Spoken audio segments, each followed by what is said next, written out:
Genesis 41. When 2 full years had passed, Pharaoh had a dream. He was standing by the Nile, when out of the river came up 7 cows, sleek and fat, and they grazed among the reeds. After them, 7 other cows, ugly and gaunt, came up out of the Nile and stood beside those on the river bank. And the cows that were ugly and gaunt ate up the 7 sleek, fat cows. Then Pharaoh woke up. He fell asleep again and had a second dream. 7 heads of grain, healthy and good, were growing on a single stalk. After them, 7 other heads of grain sprouted, thin and scorched by the east wind. The thin heads of grain swallowed up the 7 healthy, full heads. Then Pharaoh woke up. It had been a dream. In the morning, his mind was troubled, so he sent for all the magicians and wise men of Egypt.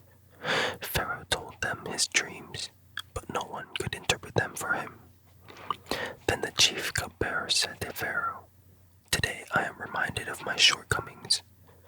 Pharaoh was once angry with his servants, and he imprisoned me and the chief baker in the house of the captain of the guard. Each of us had a dream the same night, and each dream had a meaning of its own. Now a young Hebrew was there with us, a servant of the captain of the guard.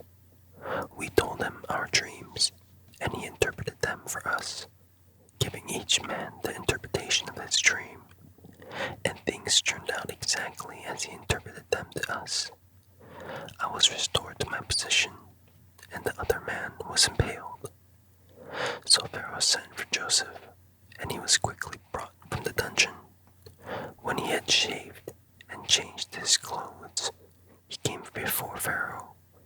Pharaoh said to Joseph, "I had a dream, and no one can interpret it.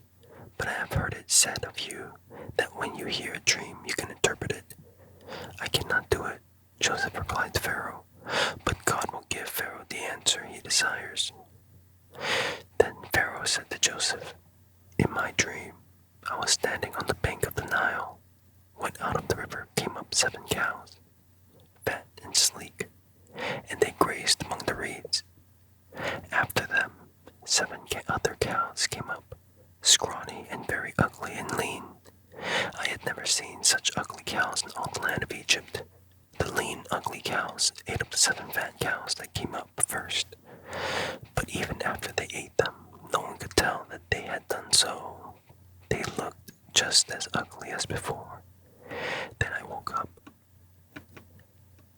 In my dream, I saw 7 heads of grain, full and good, growing on a single stalk. After them, 7 other heads sprouted, withered and thin and scorched by the east wind. The thin heads of grain swallowed up the 7 good heads. I told this to the magicians, but none of them could explain it to me." Then Joseph said to Pharaoh, "The dreams of Pharaoh are one and the same. God has revealed to Pharaoh what he is about to do. The 7 good cows are 7 years, and the 7 good heads of grain are 7 years. It is one and the same dream.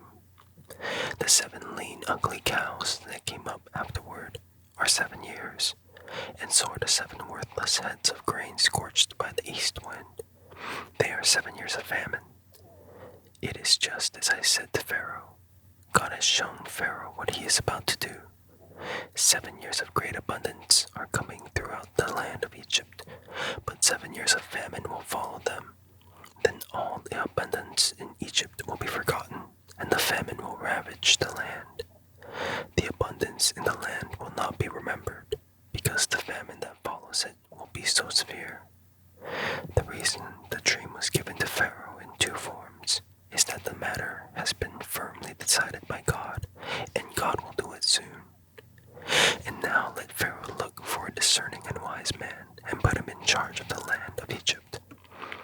Let Pharaoh appoint commissioners over the land to take 1/5 of the harvest of Egypt during the 7 years of abundance. They should collect all the food of these good years that are coming and store up the grain under the authority of Pharaoh, to be kept in the cities for food. This food should be held in reserve for the country, to be used during the 7 years of famine that will come upon Egypt, so that the country may not be ruined by the famine. The plan seemed good to Pharaoh and to all his officials.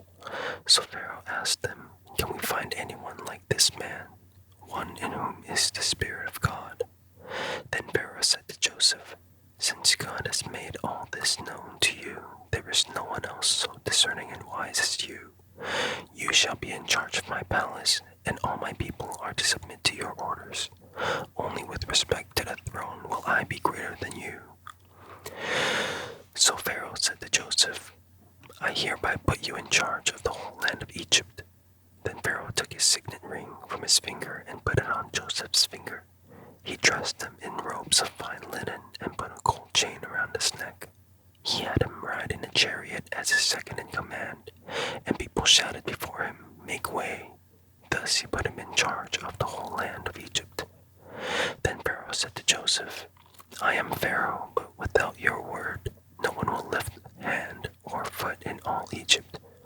Pharaoh gave Joseph the name Zaphenath-Paneah, and gave him Asenath, daughter of Potiphar, priest of On, to be his wife. And Joseph went throughout the land of Egypt. Joseph was 30 years old when he entered the service of Pharaoh, king of Egypt. And Joseph went out from Pharaoh's presence and traveled throughout Egypt. During the 7 years of abundance, the land produced plentifully. Joseph collected all the food produced in those 7 years of abundance in Egypt and stored it in the cities. In each city he put the food grown in the fields surrounding it. Joseph stored up huge quantities of grain, like the sand of the sea. It was so much that he stopped keeping records because it was beyond measure.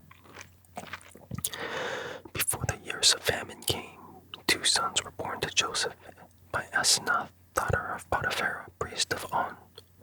Joseph named his firstborn Manasseh, and said, "It is because God has made me forget all my trouble and all my father's household." The second son he named Ephraim, and said, "It is because God has made me fruitful in the land of my suffering." The 7 years of abundance in Egypt came to an end, and the 7 years of famine began, just as Joseph had said. There was famine in all the other lands, but in the whole land of Egypt there was food. When all Egypt began to feel the famine, the people cried to Pharaoh for food. Then Pharaoh told all the Egyptians, "Go to Joseph and do what he tells you." When the famine had spread over the whole country, Joseph opened all the storehouses and sold grain to the Egyptians, for the famine was severe throughout Egypt, and all the world came to Egypt to buy grain from Joseph, because the famine was severe everywhere.